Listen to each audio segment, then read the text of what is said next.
एक घायल महिला को एक विशाल पहाड़ के नीचे एक गुफा से निकलते हुए दिखाया गया है, जिसके हाथ में एक शिशु है। वह अपना पीछा कर रहे 2 सैनिकों को मार देती है और एक उफनती नदी को पार करने का प्रयास करती है, लेकिन फिसल जाती है और धारा में बहने लगती है। आसन्न मृत्यु का सामना करते हुए वह बच्चे को गोद में उठा लेती है और भगवान शिव से प्रार्थना करती है, यह समझाते हुए कि उसे अपने जीवन की परवाह नहीं है। महिष्मती साम्राज्य और प्रतीक्षा कर रहे बच्चे की मां की खातिर बच्चे महेंद्र बाहुबली को अवश्य जीवित रहना चाहिए। वह अपने पापों के मुआवजे के रूप में अपना जीवन अर्पित करती है। बच्चे को स्थानीय अंबुरी जनजाति के लोगों ने बचाया, जो नदी के पास रहते हैं और भगवान शिव की पूजा करते हैं।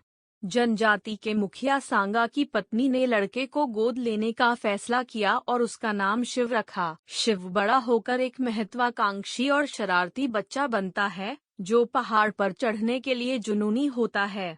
सांगा की मिन्नतों के बावजूद वह कई बार चट्टानों पर चढ़ने की कोशिश करता है, लेकिन हमेशा असफल रहता है।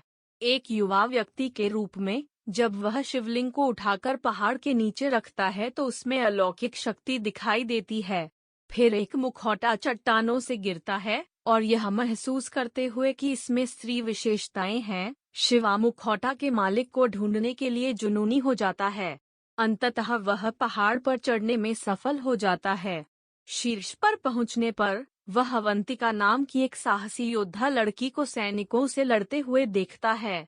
उसे पता चलता है कि वह एक स्थानीय प्रतिरोध समूह की सदस्य है, जो पास के राज्य महेशमती के अत्याचारी राजा भल्लाल देव को उखाड़ फेंकने और उनकी बंदी राजकुमारी देवसेना को बचाने के लिए समर्पित है।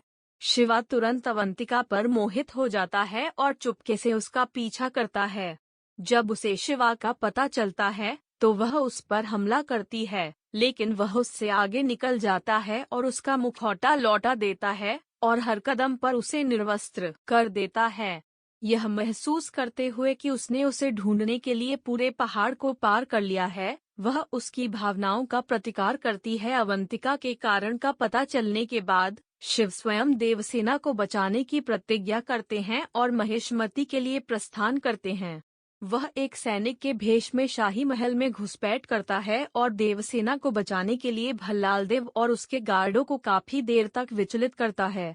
भल्लाल देव अपने बेटे भद्र और शाही परिवार के वफादार गुलाम जनरल कटप्पा को देवसेना को फिर से पकड़ने के लिए भेजता है। आगामी लड़ाई में अंबुरी जनजाति और प्रतिरोध योद्धा दोनों के आने पर शिव ने भद्रा का सिर काट दिया। कटप्पा शिव पर झपटता है, लेकिन उसका चेहरा देखकर उस पर हमला करने से रुक जाता है। वह शिव के चरणों में गिर जाता है और उसे बाहुबली घोषित करता है। अगली सुबह कटप्पा ने शिव को बताया कि वह वास्तव में महेंद्र बाहुबली है, जो महिष्मती के एक प्रसिद्ध हजे योद्धा राजकुमार अमरेंद्र बाहुबली का पुत्र है, और जिस महिला ने उसे बचाने के लिए खुद का बलिदान दिया था वह उसकी दादी रानी शिवगामी थी। अमरेंद्र बाहुबली एक अनाथ पैदा हुए थे। उनके पिता राजा विक्रमदेव उनके जन्म से पहले ही मर गए थे और उनकी मां उन्हें जन्म देते समय मर गईं। बिज्जल देव विक्रमदेव के भाई और सिंहासन के अगले दावेदार को उनके षड्यंत्रकारी स्वभाव के कारण पद से वंचित कर दिया गया है, और इस तरह बिज्जल देव की पत्नी रानी शिवगामी अपने बेटे भल्लाल देव और अनाथ बाहुबली दोनों को पालने के इरादे से एक कार्यवाहक के रूप में सत्ता संभालती हैं। समान तरीके से सिंहासन के अगले उत्तराधिकारी का चयन करें। जबकि दोनों को भाइयों के रूप में पाला गया और कई विषयों में कठोरता से प्रशिक्षित किया गया, भल्लाल देव ने अपने पिता की सत्ता भूखी प्रकृति को बरकरार रखा, जबकि मिलनसार बाहुबली राज्य का प्रिय बन गया। साकेत नाम का एक गद्दार क्रूर काल के जनजाति के लिए जासूस बन जाता है, जिसे राज्यों के विध्वंसक के रूप में जाना जाता है।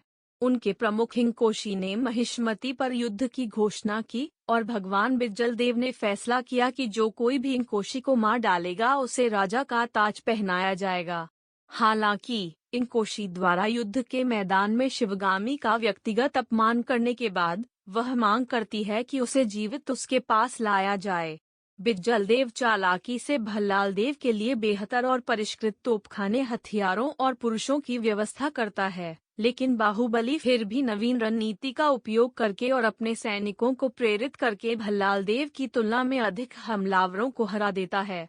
युद्ध में महिष्मती सैनिकों के झंडे गाड़ने के साथ अमरेंद्र उन्हें मौत के सामने हार न मानने के लिए प्रेरित करते हैं और साथ ही कालकेयों द्वारा खतरे में डाले गए ग्रामीणों को भी बचाते हैं। इस बीच भल्लाल देव कालके और ग्रामीणों को अंधाधुंध मारता है, इंकोशी को भी मार डालता है। बाहुबली की वीरता और अपने राज्य के लोगों के प्रति चिंता ने शिवगामी को बाहुबली को उत्तराधिकारी बनाने के लिए मना लिया, जबकि भल्लाल देव को उसके पराक्रम के लिए सेनापति बनाया गया। वर्तमान समय में शिव के दत्तक माता पिता कटप्पा की कहानी से प्रभावित होकर मिलना चाहते हैं बाहुबली से। निराश कटप्पा बताते हैं कि अमरेंद्र बाहुबली मर गया है, एक गद्दार ने उनकी पीठ के पीछे छुरा घोंपा है, और शिव द्वारा पूछताछ करने पर उन्होंने खुलासा किया कि गद्दार कोई और नहीं बल्कि वह थे।